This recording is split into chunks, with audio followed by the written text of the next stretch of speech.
Welcome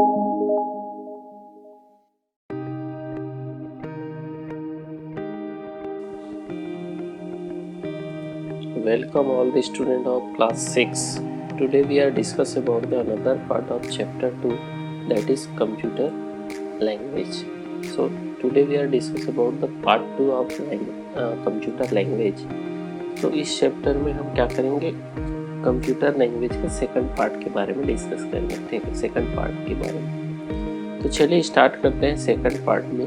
तो इससे पहले जो पार्ट हुआ था उसमें हमने कंप्यूटर लैंग्वेज के बेसिक इन्फॉर्मेशन में low level high level language क्या होता है, कि कंप्यूटर में लैंग्वेज की क्यों ज़रूरत होती है, why it is essential for the language, तो इसके बारे में हमने डिस्कस किया था। तो अब हम डिस्कस करेंगे आज हम जो है जनरेशन ऑफ कंप्यूटर लैंग्वेजेस के बारे में। हमने बताया कि जनरेशन क्या होता है, कि जैसे हमने क्या किया है, इसको कंप्यूटर को अलग अलग रेंज में एक हिसाब से उसको क्या किया गया है, उसको अरेंज किया गया है उसके डेवलपमेंट के हिसाब से। जैसे हमारा भी डेवलपमेंट हुआ था, हमारे ग्रैंडफादर फिर फादर फिर हम, तो हमारा भी एक जनरेशन होता है, वैसे कंप्यूटर का एक जनरेशन है जो उसका जनरेशन इस हिसाब से अरेंज किया गया है कि उसके डेवलपमेंट के हिसाब से, कि कंप्यूटर में जो पहले जो उसमें जो फंक्शन थे वो क्या थे, मिनिमम थे, फिर उसमें एक्सटेंड होते होते आज जो है हमको मैक्सिमम फीचर्स के साथ जो है कंप्यूटर मिल रहा है। तो वैसे कंप्यूटर का भी जो लैंग्वेज है वो एंशिएंट टाइम में उतना डेवलपमेंट नहीं था, आज डेवलप होते होते हमको क्या है, बहुत ही ज़्यादा डेवलप स्टेज में हमको मिलता है।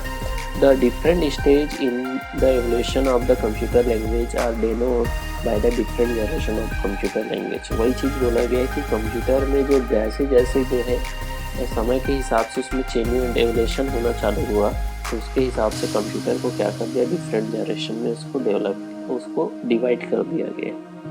तो first we are discuss about the first generation of computer language. तो फर्स्ट जनरेशन कंप्यूटर लैंग्वेज क्या होता है, जो फर्स्ट जनरेशन कंप्यूटर लैंग्वेज जो था वो मशीन लैंग्वेज के रूप में डेवलप किया गया था।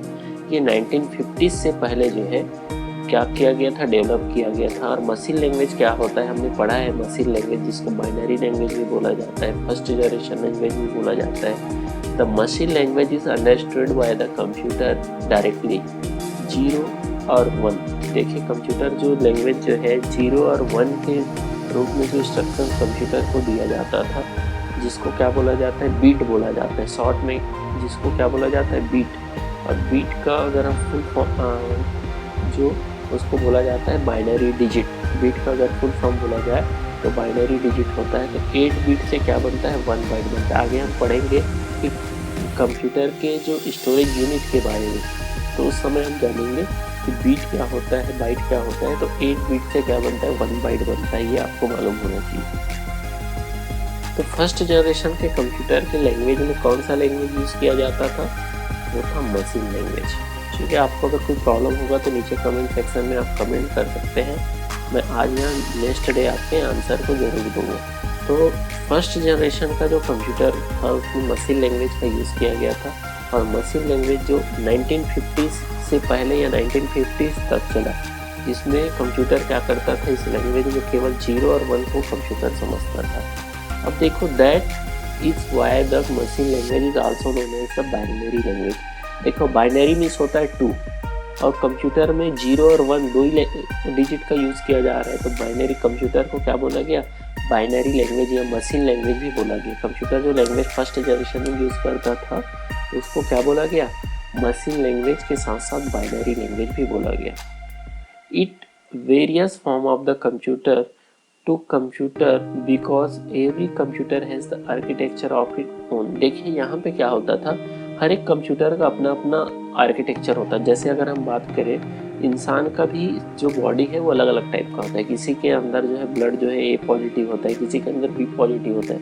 वैसी जो एंशिएंट टाइम होता था उसमें हर एक कंप्यूटर को बनाने का तरीका अलग अलग होता था। तो इसलिए हर एक कंप्यूटर का जो बाइनरी कोड होता था वो यूज़र अपने हिसाब से डिसाइड करता था।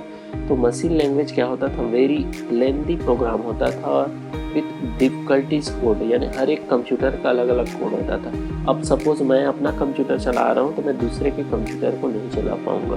तो हर जो फर्स्ट जनरेशन जो लैंग्वेज था वो था मशीन लैंग्वेज, उसी को बाइनरी लैंग्वेज बोला जाता है। अगर आपको पूछा जाए कि what is the language of first generation computer, तो आपको बताना है machine language and binary language, ठीक है। और बाइनरी यानी मशीन लैंग्वेज में केवल 2 ही डिजिट यूज़ किया जाता है, 0 एंड 1। जैसे हम लोग अगर मैथमेटिक्स में अगर मैथ्स हम लोग यूज़ करते हैं, मैथ्स में कौन कौन से डिजिट यूज़ किए जाते हैं, 0 से लेकर 9 तक, 0 1 2 3 4 5 6 7 8 9। लेकिन कंप्यूटर जो भी लिखेगा वो किस में लिखेगा, 0 और 1 का यूज़ करके लिखेगा। तो ये कॉम्प्लिकेशन होता था कि मेरे कंप्यूटर को कोई दूसरा नहीं चला सकता, दूसरे के कंप्यूटर को मैं नहीं चला सकता। चलिए नेक्स्ट जनरेशन देखते हैं, सेकंड जनरेशन 1950s के बाद जो इससे पहले हम देख लेते हैं हिस्ट्री बाइट।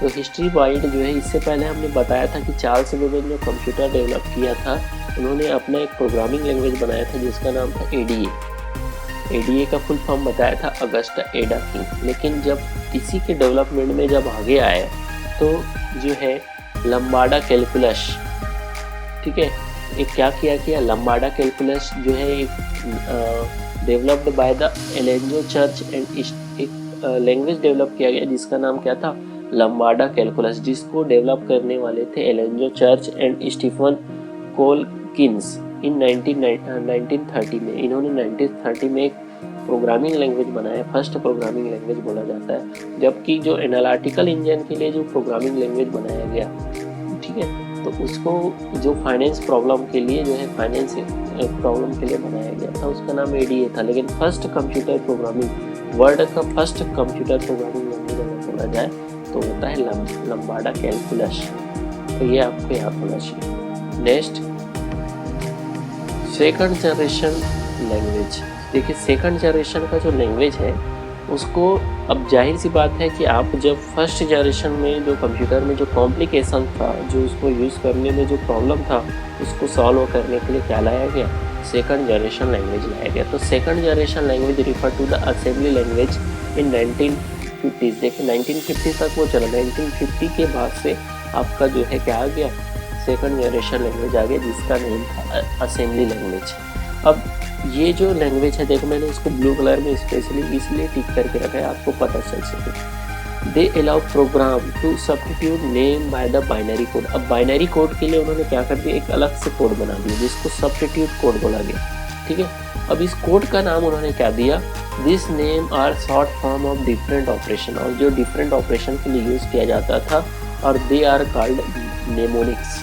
अब इसको आपको याद रखना है, जो मशीन लैंग्वेज में कॉम्प्लिकेशन था उसको कम करने के लिए असेंबली लैंग्वेज में कुछ क्या बनाया, कोड बनाया गया। जैसे मैंने बताया था कि क्या क्या कोड बनाया गया, mnemonics are the different operation such are, जैसे एडिशन के लिए, मल्टीप्लिकेशन के लिए, डिवीजन के लिए, ये सब्ट्रैक्शन के लिए मैंने बताया था कि इसके लिए क्या बनाया, कोड बनाया गया। उस कोड का नाम क्या बोला गया, नेमोनिक्स बोला गया, ठीक है।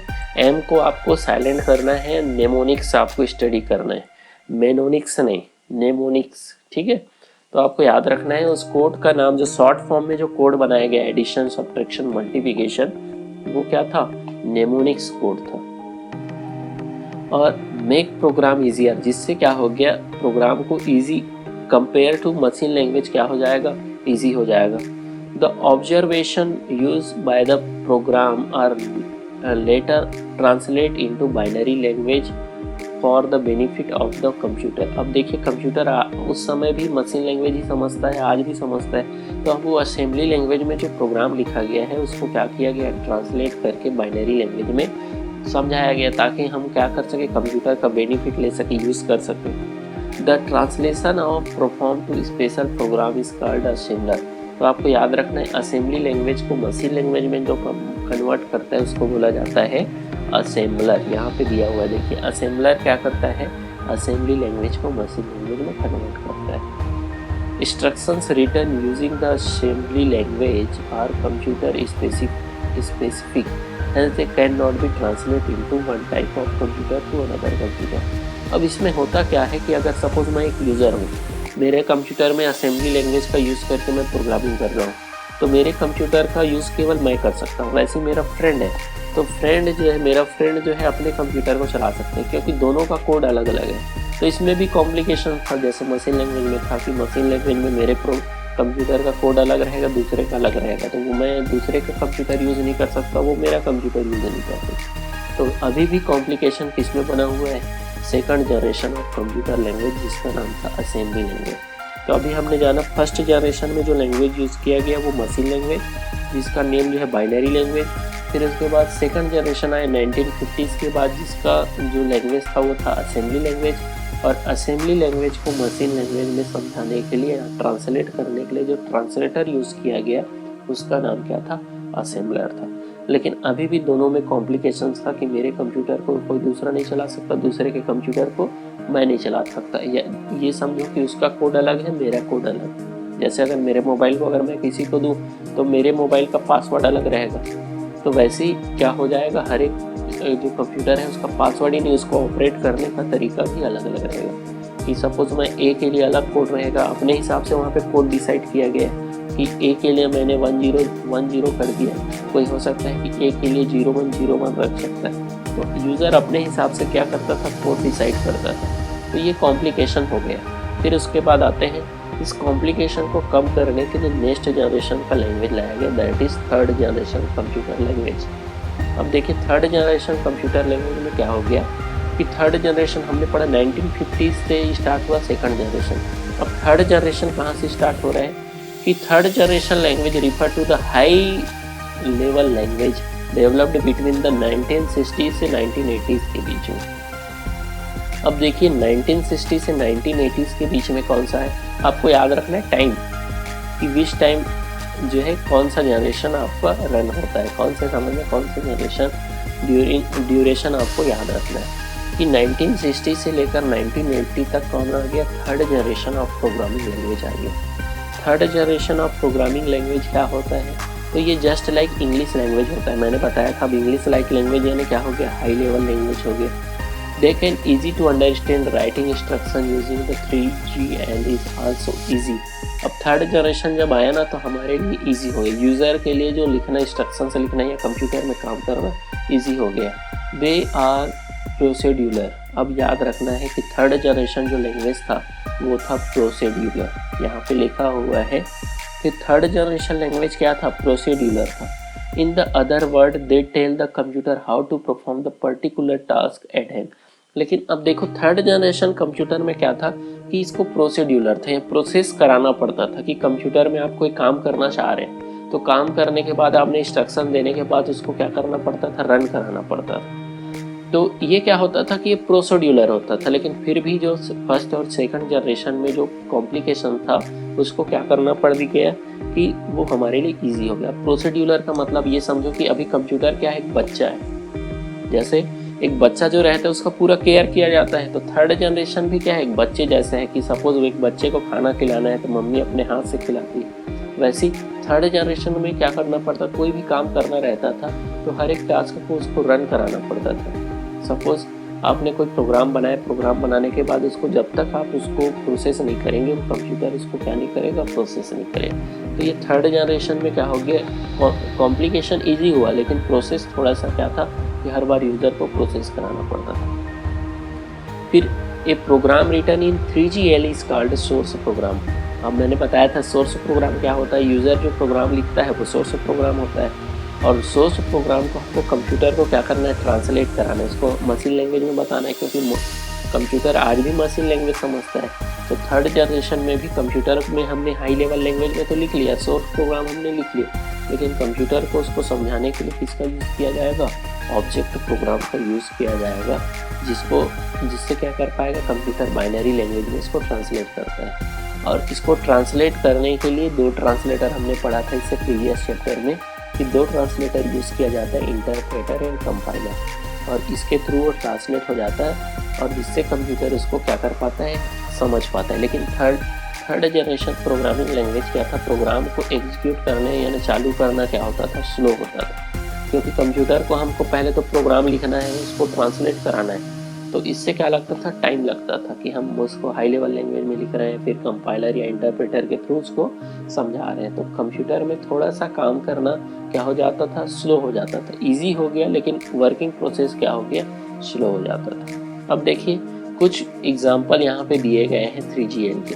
अब देखो ये जो है क्या है, इसका यूज़ करके यूज़र अपना प्रोग्राम बनाता था। प्रोग्राम का मतलब होता है जैसे सॉफ्टवेयर बनता है, हम अभी गूगल मीट यूज़ कर रहे हैं या फिर यूट्यूब यूज़ कर रहे हैं, तो गूगल मीट या यूट्यूब क्या करता है, हमको क्या कर रहा है, एक सॉफ्टवेयर प्रोवाइड करा रहा है। तो इस सॉफ्टवेयर को बनाने के लिए कुछ सॉफ्टवेयर का यूज़ किया जाता था, जैसे बेसिक।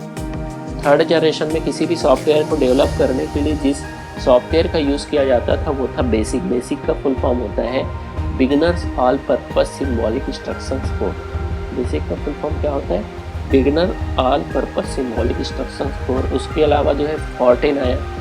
फोर्टेन का फुल फॉर्म होता है फार्मूला ट्रांसलेशन। फिर आया कोबोल। कोबोल का फुल फॉर्म होता है कॉमन बिजनेस ओरिएंटेड लैंग्वेज। फिर C++ एंड जावा। आपको याद रहे, ये अगर पूछा जाता है बेसिक जो है कौन से जनरेशन का कंप्यूटर लैंग्वेज है, प्रोग्रामिंग लैंग्वेज है, तो आपको याद रहना चाहिए कि बेसिक जो है वो थर्ड जनरेशन का प्रोग्रामिंग लैंग्वेज है। इसका यूज़ करके यूज़र क्या करता था, अपने प्रोग्राम को लिखता था, इसलिए इसको थर्ड जनरेशन में BASIC, Fortran, COBOL, C++ and Java language का यूज़ किया गया है ताकि आप प्रोग्रामिंग को ईजी से ईजी वे में कर सकें। चलिए नेक्स्ट आते हैं कि इसमें थर्ड जनरेशन में याद रखना है तो प्रोसीड्यूलर था। अब आते हैं फोर्थ जनरेशन। तो फोर्थ जनरेशन में भी आपका कंप्यूटर कौन सा लैंग्वेज यूज़ करेगा, क्योंकि अभी भी हाई लेवल यूज़ किया जा रहा है। तो 90s-80s के बाद जो है fourth generation language refer to the programming language develop in the 90s-80s the closer to the human language. ये भी थर्ड जनरेशन के जैसे ही था, closer to the human language यानी इंग्लिश लाइक लैंग्वेज था, लेकिन ये क्या था, नॉन प्रोसीड्यूलर था। In the other word do not tell the computer how to perform a task. इसमें कंप्यूटर को ये बताने की ज़रूरत नहीं है कि आप प्रोग्राम को कैसे, टास्क को कैसे परफॉर्म करोगे ऑटोमेटिकली। जैसे बच्चा जो है खाना खाने सीख गया, वो ऑटोमेटिकली खाना क्या कर ले, भूख लगेगा तो खा लेगा। वैसे ही कंप्यूटर जो है नॉन प्रोसीड्यूलर हो गया कि अपने आप के टास्क को क्या कर पाएगा, ऑटोमेटिकली परफॉर्म कर पाएगा। They only tell the computer what to do. और कंप्यूटर को they only tell the computer को केवल ये बताने की ज़रूरत है कि आपको ये काम करना है, कैसे करना है उसकी ज़रूरत नहीं है, तो ऑटोमेटिकली वो काम को क्या कर देता था, परफॉर्म कर देता था। For the reduce for the programmer. जैसे ये क्या कर दिया, प्रोग्रामर के जो एफर्ट था उसको रिड्यूस कर दिया, आपको ज़्यादा मेहनत करने की ज़रूरत नहीं है। जैसे 3G में क्या होता था, थर्ड जनरेशन प्रोग्रामिंग लैंग्वेज में क्या होता था कि यूज़र को जो है या प्रोग्रामर को बहुत ज़्यादा एफर्ट करना पड़ता था, कि हर बार उसको समझाना पड़ता था कि प्रोग्राम को कैसे रन कराना है। जबकि यहाँ पे वो चीज़ से क्या हो गया, अब टाइम जो है सेव हो गया। They also decrease the time taken to developer software and its cost. यही भी बताया गया है कि डेवलपर के लिए इससे क्या होता था, समय कम लगता था और कॉस्ट भी कम हो गया, यानी पैसा भी कम लगेगा। अब समय जब कम लगेगा तो आप ज़्यादा समय यूज़ नहीं करोगे, तो कॉस्ट भी आपका क्या हो जाएगा, कम लगेगा, यानी कम समय में ज़्यादा सॉफ्टवेयर आप डेवलप कर सकते हैं। They are use to access the database and generate report. जिसका यूज़ किसके लिए किया गया, डेटाबेस को क्रिएट और जनरेट रिपोर्ट के लिए किया गया, रिपोर्ट को जनरेट करने के लिए यूज़ किया गया। तो कुछ एग्जांपल यहाँ पे 4GL के दिए गए हैं, जैसे पावर बिल्डर। इससे पहले जो हमने पढ़ा था थर्ड जनरेशन, आपको याद रखना है कि थर्ड जनरेशन में BASIC, Fortran, COBOL, C++ and जावा।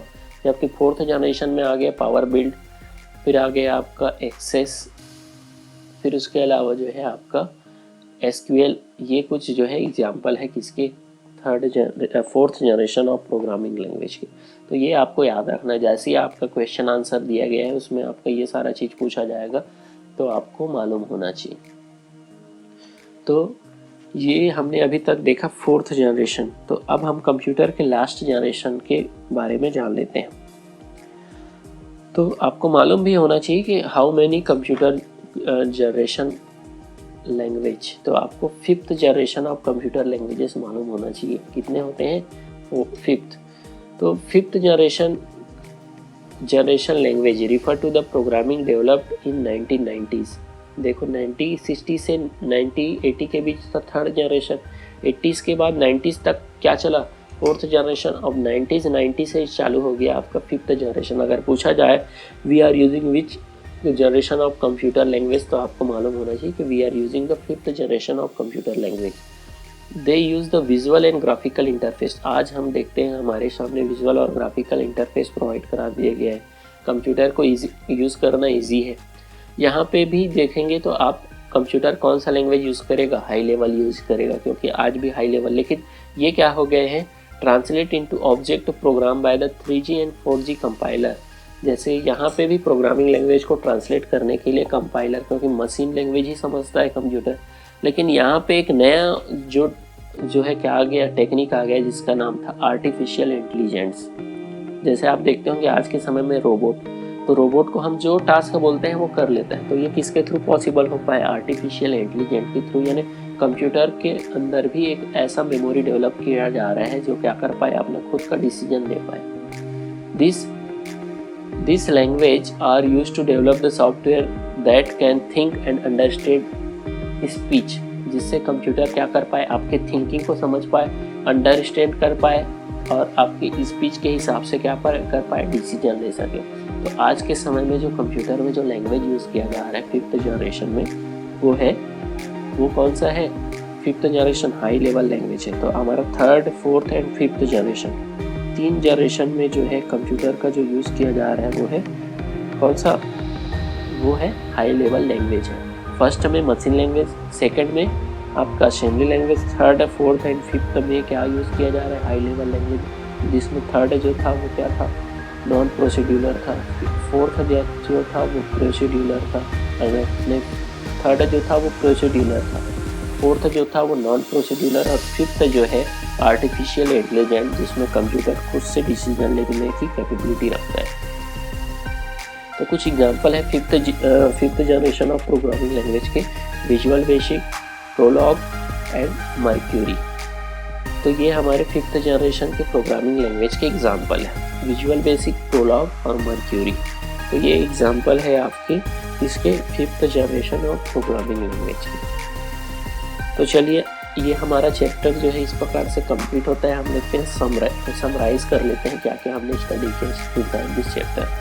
तो हमने जाना कंप्यूटर लैंग्वेज जो क्या होता है, कंप्यूटर को इंस्ट्रक्शन देता है और डाटा को ट्रांसमिट कराता है कंप्यूटर में। The only language of computer केवल एक ही लैंग्वेज समझता है, वो है मशीन लैंग्वेज और बाइनरी लैंग्वेज। भले आज असेंबली और हाई लेवल लैंग्वेज आ गए हैं, लेकिन उसको ट्रांसलेट करके कंप्यूटर क्या करता है, समझता है। Next, machine language is made of 0 and 1s। Machine language किससे मिलकर बना है, 0 और 1 से मिलकर बना है।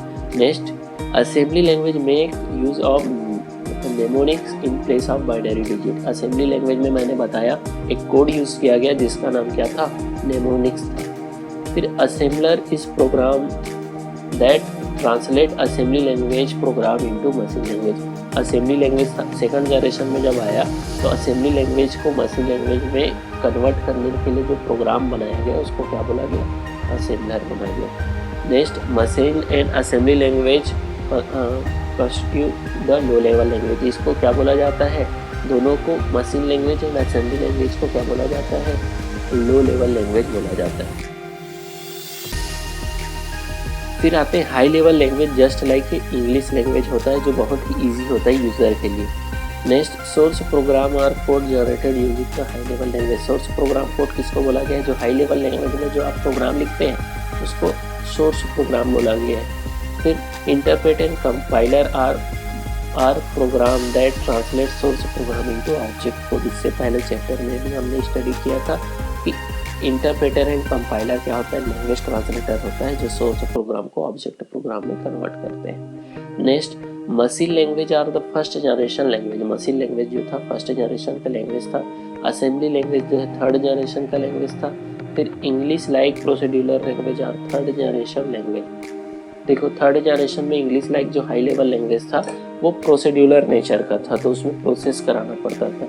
और इंग्लिश लाइक नॉन प्रोसीड्यूलर लैंग्वेज जो था वो था 4th जनरेशन लैंग्वेज, जिसमें आपको प्रोसेस कराने की ज़रूरत नहीं थी। और लास्ट हमने देखा 5th जनरेशन या visual graphics interface to create a source program, जिसमें विजुअल आपको देख के आप क्या कर सकते हो, इंटरफेस जो है ऐसा क्रिएट किया गया जिसमें हमको क्या करे, डिस्प्ले हो स्क्रीन में और हम इजीली प्रोग्राम को क्या कर पाए, राइट कर पाए।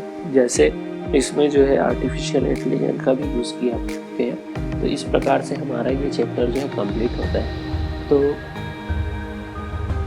ये जो है आपको क्या करना है, इसके बाद जो है कुछ होमवर्क आपको करना है। होमवर्क ये रहेगा आपके बुक में जो है fill in the blanks, name them और ट्रू फॉल्स और मैच द कॉलम। ये आपको करके जो है बुक में ही आप करके मेरे को बुक का ही इमेज को आप क्या करेंगे, कैमरे से लेके मेरे को सेंड करेंगे ताकि मैं आपके होमवर्क को चेक कर सकूं। तो आज के लिए हम इतना ही लेके चलते हैं। नेक्स्ट डे जो है नेक्स्ट आपका थर्सडे को जो है उस दिन इसका क्वेश्चन आंसर कंप्लीट कर लेंगे। तो चलिए आपके लिए होमवर्क उसको कंपलसरी है, सारे स्टूडेंट अपना होमवर्क करके रखेंगे, क्योंकि मैं सारे स्टूडेंट का एक डेटाबेस तैयार कर रहा हूँ कि कौन स्टूडेंट जो होमवर्क करता है कौन नहीं करता है। तो इस चीज़ को आपको याद रखना है कि आपको होमवर्क करना है, ठीक है। अगर कोई प्रॉब्लम होगा तो वीडियो आप बार बार फिर से देख सकते हैं। तो ठीक है, थैंक यू।